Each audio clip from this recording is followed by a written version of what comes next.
Hi everyone, in today's tutorial, I'm going to demonstrate how to use A608 to cascade the master and slave.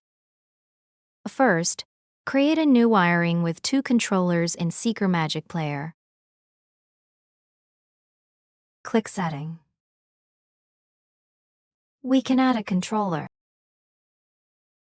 for the specific wiring of lamps.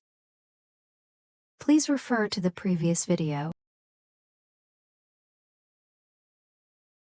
After adding effects,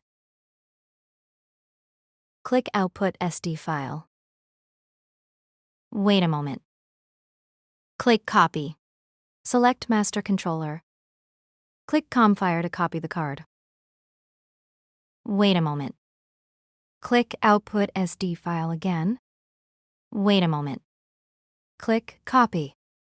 Select Slave Controller. Click ComFire to copy the card. Wait a moment.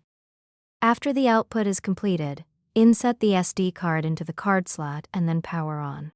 We set the ID. Long press the menu button of the controller to enter the menu. Select Set All ID. Set the main controller's ID to 001. Long press EN button to confirm. Start setting. Setup successful. The controller has set the ID. At the same time, the controller has actively divided into master and slave. The above is all about cascade the master and slave. For other operations, please refer to the manual. Thank you for your time. See you on the next tutorial video.